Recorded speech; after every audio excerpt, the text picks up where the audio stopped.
সপ্তাহে 4 ঘন্টা কাজ করেও ধনী হওয়া যায়।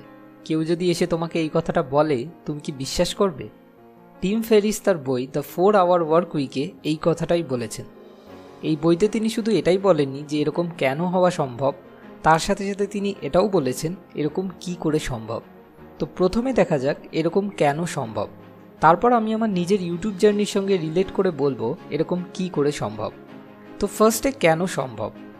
এটা সম্ভব কারণ এটা কোনো কাল্পনিক জিনিস নয়। আজকের দিনে বহু মানুষের জন্য এটা অলরেডি সত্যি হয়ে গেছে। যেমন তুমি যে কোনো ইউটিউব চ্যানেল দেখো যেগুলোতে লাখের উপর সাবস্ক্রাইবার্স রয়েছে, যেমন বিবিকি ভাইন্স বা টিভিএফ, যাদের ভিডিওগুলোতে রোজ লাখ লাখ ভিউজ পড়ে। এবার আমাদের ইউটিউব চ্যানেল অনুযায়ী প্রতি 2000 ভিউতে $1 অ্যাড রেভিনিউ জেনারেট হয়। কেউ যদি সপ্তাহে আরও বেশি ভিডিও আপলোড করে তাহলে তার আরও বেশি অ্যাড রেভিনিউ জেনারেট হবে। তাহলে যদি কোনো চ্যানেলে রোজ 1 লাখ ভিউজও পড়ে তাহলে সেই চ্যানেলে রোজ $50 অ্যাড রেভিনিউ জেনারেট হয়, মানে মাসে 50 × 30 $1,500, যেটা আমাদের ইন্ডিয়ান কারেন্সিতে হয় 1 লাখ রুপিস, মানে মাসিক আয় 1 লাখ টাকা। ভাই, 6 ফিগার মান্থলি আর্নিং ইন্ডিয়ার হিসাবে বড়লোক হওয়ার জন্য যথেষ্ট। এরকম ধনীদের লেখক নিউ রিচ বলেছেন।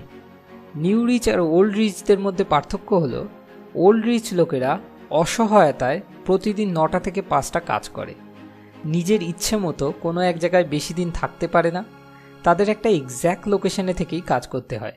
যেখানে নিউ রিচ লোকেরা যেদিন খুশি নিজের ইচ্ছে মতো 9টা থেকে 5টা কাজকে স্কেপ করতে পারে।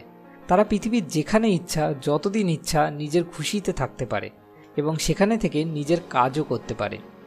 আর সবথেকে বড় ব্যাপার, এটা তাদের মাসিক ইনকামেও কোনো ক্ষতি করে না। তুমি যে কোনো সাকসেসফুল এন্টারপ্রেনিউরকে দেখো, তারা সবাই নিউ রিচ ক্যাটাগরিতে বিলং করে। এখন এটা সম্পূর্ণ তোমার নিজস্ব ব্যাপার, তুমি কোন ধরনের লাইফস্টাইল পছন্দ করবে, নিউ রিচ নাকি ওল্ড রিচ। এবার দেখা যাক কিভাবে নিউ রিচ হওয়া সম্ভব।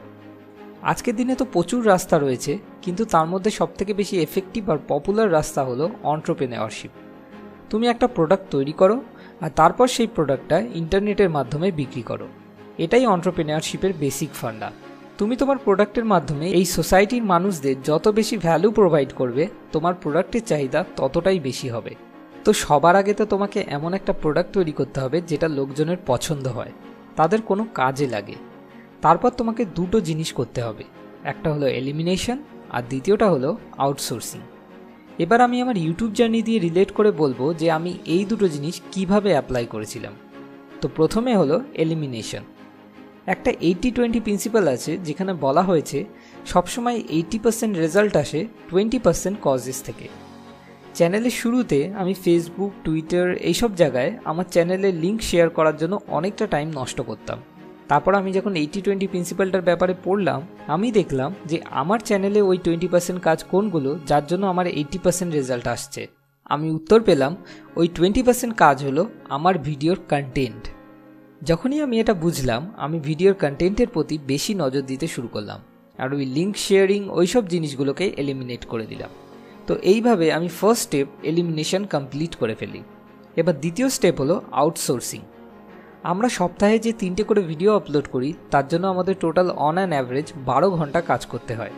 এবার এই কাজে 3টে পার্ট রয়েছে, 1 স্ক্রিপ্টিং, 2 রেকর্ডিং আর 3 অ্যানিমেটিং।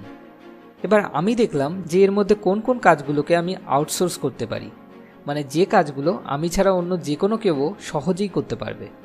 আমি উত্তর পেলাম অ্যানিমেশন বানানো আর স্ক্রিপ্টিংয়ে যে হিন্দি আর ইংলিশ দুটো আলাদা আলাদা ল্যাঙ্গুয়েজে ট্রান্সলেট করতে হয়, এই কাজগুলো অন্য যে কোনো কেউই করতে পারে। তো আমি এই কাজগুলোকে আউটসোর্স করে দিলাম। এখন আউটসোর্সিং করার সময় এটা খেয়াল রাখা খুব দরকার যে সেটা যেন সঠিক লোকের সঙ্গে করা হয়। তো আমি সঠিক লোক খুঁজতে শুরু করলাম। আমার ভাইয়ের ছোটোবেলা থেকেই অ্যানিমেশন শেখার খুব ইচ্ছা ছিল, তো আমি ওকে ভিডিও স্ক্রাইবে কী করে খুব সহজেই অ্যানিমেশন বানানো যায় সেটা শিখিয়ে দিলাম আর অ্যানিমেশন বানানোর কাজটা ওকে দিয়ে দিলাম। এবার বাকি থাকলো ট্রান্সলেশনের কাজ। আমার গার্লফ্রেন্ড শুরু থেকেই আমার এই কাজটাকে খুব সাপোর্ট করতো আর আমি জানতাম ও যদি কোনোভাবে এটার অংশ হতে পারে তাহলে খুব খুশি হবে। তো ট্রান্সলেশন করার কাজটা আমি ওকে দিয়ে দিলাম। আগে সপ্তাহে 3টে ভিডিও দেওয়ার জন্য আমাকে একা সপ্তাহে 12 ঘন্টা কাজ করতে হতো, কিন্তু আউটসোর্সিং করার পর সেই কাজগুলো 3 জনের মধ্যে ভাগ হয়ে যাওয়ায় এখন 3 জনকে গড়ে সপ্তাহে 4 ঘন্টা করে কাজ করতে হয়। তো টিম সলিউশন ফর লাইফ প্রবলেমসের প্রতিটা মেম্বারের জন্য সত্যি অলরেডি 4 আওয়ার ওয়ার্ক উইক তৈরি হয়ে গেছে। এবার আসে ইনকামের প্রশ্ন। যদিও আমরা এখনো 1 লাখের মতো অত বেশি সাবস্ক্রাইবার্স গেইন করতে পারিনি, তবু যে রেটে সাবস্ক্রাইবার্স বাড়ছে, যদি এইভাবেই বাড়তে থাকে, তোমরা সবাই যদি এভাবেই আমাদের পাশে থাকো, তাহলে আমার পুরো বিশ্বাস আছে আগামী 1 বছরের মধ্যেই সলিউশন ফর লাইফ প্রবলেমসও 1 লাখ সাবস্ক্রাইবারের গণ্ডি পেরোতে সক্ষম হবে। আমি এই জিনিসগুলো টিম ফেরিসের বই দ্য 4 আওয়ার ওয়ার্ক উইক থেকে শিখেছি। যদি তুমি এই প্রসেসটার ব্যাপারে আরও ডিটেলসে জানতে চাও, তাহলে নিচে ডেসক্রিপশনে দেওয়া লিঙ্ক থেকে গিয়ে amazon.in থেকে তুমি এই বইটা কিনতে পারো। পরের ভিডিও পরের শুক্রবার। Thanks for watching.